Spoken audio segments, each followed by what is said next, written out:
నమస్కారం. మోహన లావణ్యం కథల ప్రపంచానికి స్వాగతం. ఈరోజు మనం వినబోయే స్టోరీ ప్రేమలో నిరీక్షణ పార్ట్ 2. ఈ స్టోరీ మీకు నచ్చితే ప్లీజ్ లైక్ చేసి ఒక చిన్న కామెంట్ చేయండి.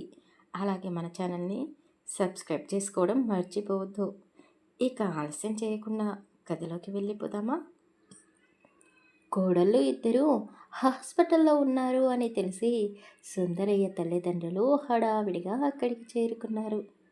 గదిలోకి వెళ్ళి చూసేసరికి రమణమ్మ, శకుంతల ఇద్దరు ఇంకా మత్తులోనే ఉన్నారు. వాళ్ళిద్దరి పక్కనే ప్రశాంతంగా పడుకున్న ఇద్దరు చిన్నారులను చూసిన ముసలి దంపతుల కళ్ళు ఆనందంతో మెరిశాయి. అయ్యో, మన ఇంట్లోకి ఇద్దరు బుజ్జాయిలు వచ్చేసారే అంటూ మురిసిపోయారు. ఇక ఆ ముసలావిడైతే మెటికలు విరిసి తెగ సంబరపడిపోతుంది. డబ్బులతో ఇద్దరు పిల్లలకు దిష్టి తీసి ఆ డబ్బులను అక్కడ పనిచేస్తున్న ఆయాలకు ఇచ్చేశారు. ఆ తర్వాత సుందరయ్య పక్కన కూర్చున్న అతని తండ్రి కాసేపు పిల్లల వైపు చూసి, ఒరేయ్ సుందరయ్య, ఇప్పుడు ఏం చేద్దామనుకుంటున్నావురా అని అడిగాడు. సుందరయ్య అమాయకంగా ముఖం పెట్టాడు. నేనేం చేస్తానమ్మా, పిల్లలు పుట్టారు కదా, పేర్చుకుంటాం సంతోషంగా అని అన్నాడు. అయ్యో, అది కాదురా అంటూ తల్లి నిట్టూర్చింది. ఇద్దరికి కొడుకులు పుట్టి ఉంటే గొడవే ఉండేది కాదు. నీ ఇద్దరి పిల్లలకి ఆడపిల్లలు పుట్టి ఉన్నా బాగుండేది. కానీ ఒకరికి కొడుకు, మరొకరికి కూతురు పుట్టారు. సుందరయ్యకు అప్పటికి విషయం గుర్తుకు రాలేదు. తండ్రి వెంటనే అడిగాడు, ఇంతకీ కొడుకు ఎవరికి పుట్టాడు? రమణమ్మకా, శకుంతలకా? మరి పాప ఎవరికి పుట్టింది అని సుందరయ్య తండ్రి అడిగాడు. సుందరయ్య మాత్రం చాలా ప్రశాంతంగా, మా ముగ్గురికి ఇద్దరు పిల్లలు పుట్టారు అన్నాడు. ఏంట్రా అని ఇద్దరు ఒకేసారి తల పట్టుకున్నారు ఆ ముసలి దంపతులు. అది కాదురా, పిల్లలు ఎవరో అడుగుతున్నాము, ఎవరిను ఎవరిని కన్నారు? మా పిల్లలే కదా నాన్న, అందులో సందేహం ఏంటి? ఇంకా ఎవరికి పుడితే ఏంటి అని సుందరయ్య ఖచ్చితంగా అనేశాడు. అతని తండ్రి నోరు తెరిచి చూస్తూ అలా ఉండిపోయాడు. వీడు ఇలా తప్పించుకున్నాడేంటి అన్నట్టుగా భార్య వైపు చూశాడు అతను. ఇంతలో రమణమ్మ, శకుంతల ఇద్దరికి మెలకువ వచ్చింది.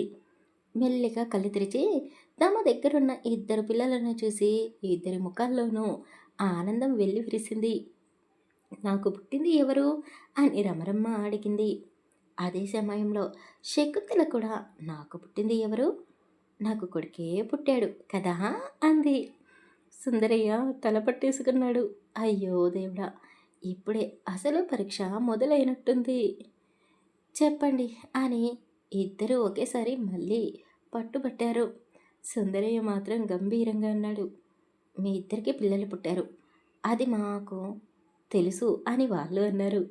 అయితే ఎవరు ఎవరికి పుట్టారో చెప్పండి అని ఇద్దరు భార్యలు ఒకేసారి అడిగారు. సుందరయ్య కాసేపు పిల్లలిద్దరి వైపు చూసి ఆ తర్వాత ఇద్దరి భార్యల వైపు చూశాడు. నేను చెప్పను అన్నాడు. ఏంటి? అవును, అసలు ఎందుకు చెప్పాలి? వాళ్ళిద్దరూ మన పిల్లలే కదా. ఎవరు ఎవరి కడుపున పుట్టారనే విషయం పట్టుకొని మళ్ళీ మీరు గొడవ పట్టడం నాకు ఇష్టం లేదు. రమణమ్మ, శకుంతల ఇద్దరు మూతులు ముడుచుకున్నారు. మీ ఇద్దరు తల్లులు, ఈ ఇద్దరు పిల్లలకు సమానంగా తల్లి ప్రేమ ఇవ్వాలి. ఎవరు కొడుకో ఎవరు కూతురో అని పోటీ పెట్టుకోకండి. అయినా వాళ్లకు అనుమానం పోలేదు. వెంటనే నర్సుని అడిగేశారు, మాకు పుట్టింది ఎవరో కనీసం మీరైనా చెప్పండి అని వాళ్ళు ప్రతిమాలతో అడిగారు. అయ్యో, మాకు తెలీదు మేడం అని వాళ్ళు నవ్వుతూ తప్పించుకున్నారు. వాళ్ళకి పురుడు పోసిన డాక్టర్ గారిని కలిసి అడగాలనుకున్నారు. డాక్టర్ గారు, కనీసం మీరైనా చెప్పండి. డాక్టర్ కూడా తల ఊపుతూ పిల్లలిద్దరూ ఆరోగ్యంగా ఉన్నారు, అంతే మాకు తెలుసు అని చెప్పేశారు. అసలు విషయం ఏమిటంటే ఆ ఇద్దరు మహిళలకు కాన్పు చేసిన డాక్టర్, నర్స్ సుందరయ్య పరిస్థితిని ముందే అర్థం చేసుకున్నారు. ఈ ఇంట్లో మళ్ళీ ఈ విషయం మీద గొడవలు మొదలైతే పాపం ఆ పిల్లల పరిస్థితి ఏంటి అని జాలిపడ్డారు.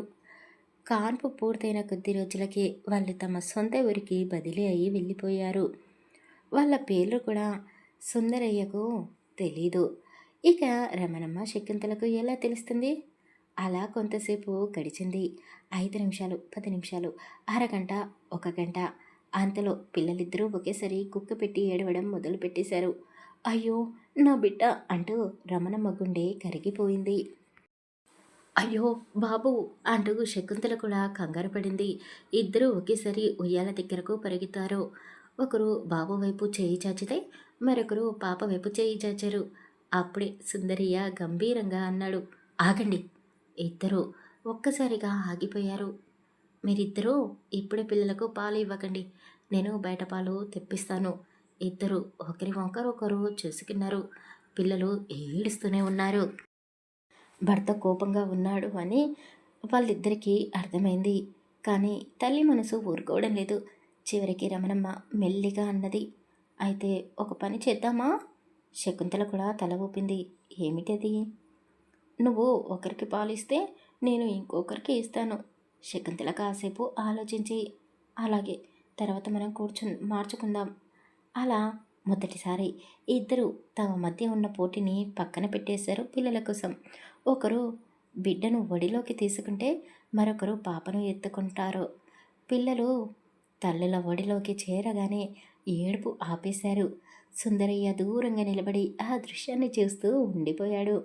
అతని కళ్ళల్లో ఆనందంతో పాటు చిన్న చిరునవ్వు కూడా మెరిసింది. ఇదే నాకు కావాల్సింది అని మనసులో అనుకున్నాడు. ఆ రోజు నుంచి ఒక కొత్త బంధం మొదలైంది. ఎవరి బిడ్డ ఎవరిదో తెలియకపోయినా ఇద్దరు పిల్లలు ఇద్దరి తల్లుల పిల్లలయ్యారు. ఒకరోజు రమణమ్మ బాబును చూసుకుంటే శకుంతల పాపను చూసుకునేది. మరో రోజు శకుంతల బాబును ఒడిలో పెట్టుకుంటే రమణమ్మ పాపను ఎత్తుకునేది. పిల్లలు కూడా తేడా లేకుండా ఇద్దరి ఒడిల్లోనూ పెరిగారు.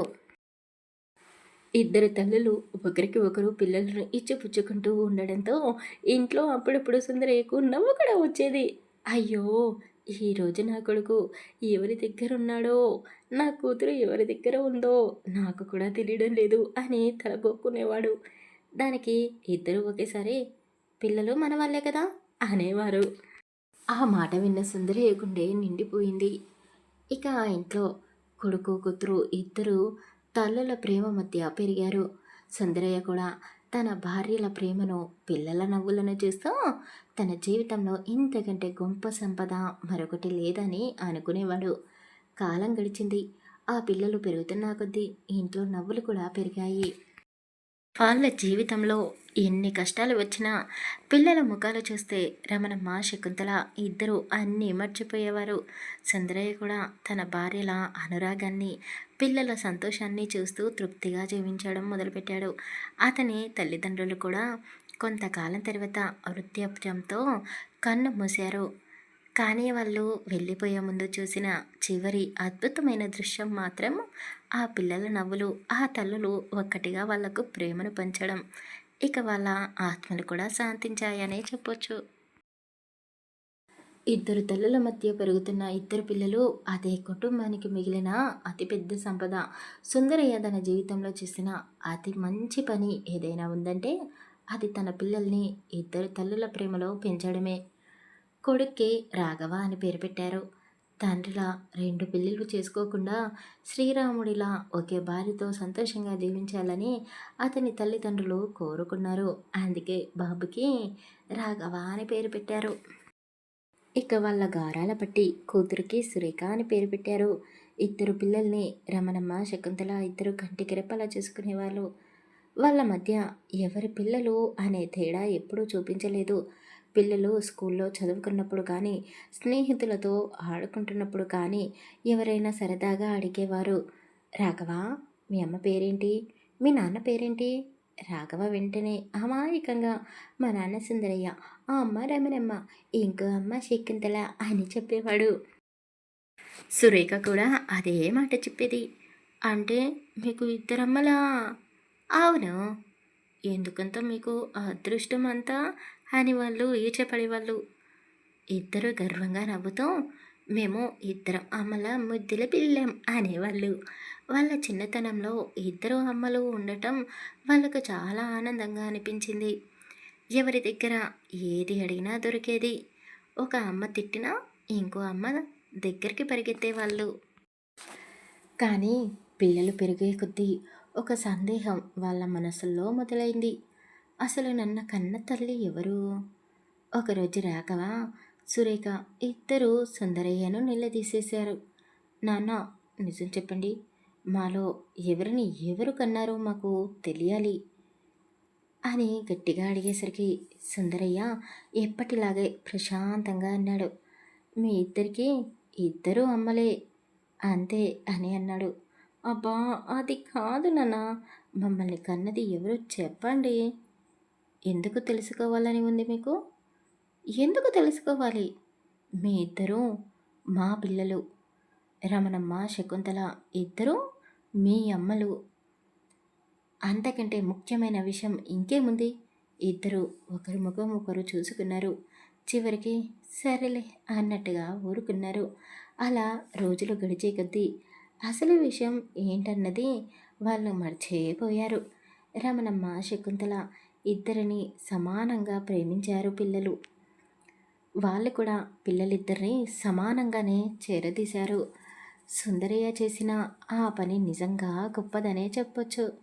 అతను పిల్లల మధ్య తల్లి ఎవరు, సవతి తల్లి ఎవరు అనే గీత గీయలేదు. అందుకే రాఘవ, సురేఖలకు ఇద్దరు అమ్మలు సమానమే. ఇద్దరు ఒకే వయసు కావడంతో ఒకే స్కూల్లో చదివారు. తర్వాత ఒకే కాలేజీలో చదువుకున్నారు.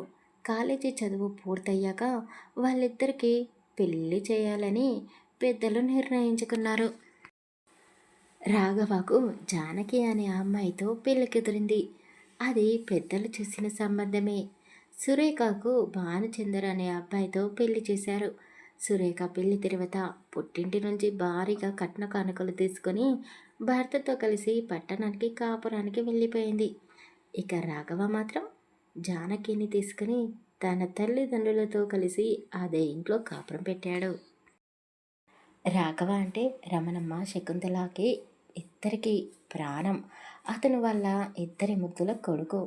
జానకి మొదట్లో ఆ ఇంట్లో అడుగుపెట్టినప్పుడు చాలా సంతోషంగానే ఉండేది. కానీ కొన్నిసార్లు భర్త మీద అలిగి కూర్చోవడం ఆడవాళ్ళకి సహజమే కదా. ఒకరోజు జానకి రాఘవ మీద అలిగి గదిలో కూర్చుంది. రమణమ్మ వెంటనే ఆమె దగ్గరికి వెళ్ళి, ఏమమ్మా జానకమ్మ, నా కొడుకు మీద ఎందుకు అలిగావు అని అడిగేసింది. అయితే కొడుకు కోడలు విషయంలో అత్తగారు కలగజేసుకోవడమే తప్పు అంటే ఈ ఇంట్లో ఇద్దరు అత్తలు జోలయ్యారు. జానకి ఏదో చెప్పబోతూ ఉండగానే శకుంతల కూడా వచ్చేసింది. అవును అవును, మా రాఘవ ఏం చేశాడని నువ్వు ఇలా మూతి ముడుచుకొని కూర్చున్నావు? జానకి ఒక్కసారిగా ఇద్దరి వైపు చూసింది. అయ్యో దేవుడా! ఒక అత్తతో తగువ పడితేనే తల బద్దలవుతుంది. ఇక్కడ ఇద్దరు అత్తలు ఉన్నారు నాకు అని మనసులోనే అనుకుంది. రాఘవ మాత్రం దూరంగా నిలబడి ఆ దృశ్యం చూస్తూ నవ్వుకున్నాడు. ఇంకా ఎక్కువగా జానకిని వాళ్ళ అమ్మలు ఏడిపిస్తారు అని భయపడిన రాఘవ మెల్లగా అతని గదిలోకి వచ్చాడు. అమ్మలు, నేను జానకిని చేసుకుంటాను, మీరిద్దరూ కాస్త ఆగండి అన్నాడు. అయినా ఆ ఇద్దరు తల్లులు ఆగలేదు. మా కొడుకును నువ్వెందుకు బాధ పెడుతున్నావో చెప్పాలి. మా రాఘవను ఏమైనా అనాలంటే ముందు మమ్మల్ని దాటాలి నువ్వు అని ఇద్దరు ఒకరి తర్వాత ఒకరు జానకిని క్లాస్ పీకారు. జానకి మాత్రం తల పట్టుకొని కూర్చుంది. అయ్యో అత్తయ్యలు, మీ ఇద్దరు ఒకేసారి మాట్లాడితే నా మాట వినే అవకాశం, నేను చెప్పే అవకాశం ఎప్పుడు వస్తుంది అనడంతో ఇద్దరు అత్తలు ఒక్కసారిగా మౌనంగా ఆమె వైపు చేశారు. రాఘవ మాత్రం నవ్వు ఆపుకోలేక బయటకి వెళ్ళిపోయాడు. రాఘవ జానకిని ఎంతో ప్రేమగా చూసుకునేవాడు. ఆమెకు ఏం కావాలో అడిగి మరీ తెలుసుకొని సాధ్యమైనంత వరకు ఆమె కోరికలను తీర్చేవాడే రాఘవ. ఆయన భర్త ఎంత ప్రేమగా చూసుకున్నా భార్య మనసులో ఏదో ఒక చిన్న లోటు కనిపిస్తూనే ఉంటుంది కదా భర్తల పైన. జానకి విషయంలోనూ అదే జరిగింది. రాఘవ నన్ను ప్రేమించడం లేదు అనే అంత పెద్ద సమస్య ఏమీ లేదు. కానీ నన్ను ఇంకా ఎక్కువగా అర్థం చేసుకోవాలి అనే చిన్న కోరిక మాత్రం ఆమె మనసులో ఉండిపోయింది. ఇక పెళ్లి చేసుకొని అత్తారింటికి వెళ్ళిన సురేఖ విషయానికి వస్తే, పండగలున్నప్పుడు, శుభకార్యాలన్నప్పుడు అప్పుడప్పుడు పుట్టింటి మీద ప్రేమతో సుందరయ్య ఇంటికి వచ్చి వెళ్ళేది.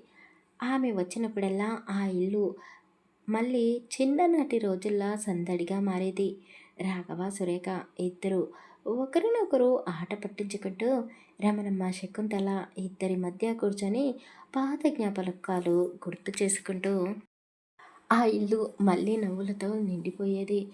కానీ జానకి మనసులో పెరుగుతున్న ఆ చిన్న అసంతృప్తి ముందు రోజుల్లో ఆ ఇంట్లో ఏదో ఒక పెద్ద మార్పుకు కారణం కాబోతుంది అని అప్పటికి ఎవరికీ తెలియలేదు. తర్వాత ఏం జరగబోతుంది?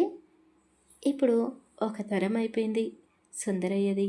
ఇక సుందరయ్యకు పుట్టబోయే మనవళ్ళు, మనవరాళ్ళ గురించి ఆలోచన. వాళ్ళు వచ్చిన తర్వాత కథ ఎలాంటి మలుపు తిరగబోతుంది? తర్వాయి భాగంలో తెలుసుకుందాం. కథ నచ్చితే ప్లీజ్ లైక్ చేసి ఒక చిన్న కామెంట్ చేయండి. అలాగే మన ఛానల్ని తప్పకుండా సబ్స్క్రైబ్ చేసుకోండి. Thank you for listening.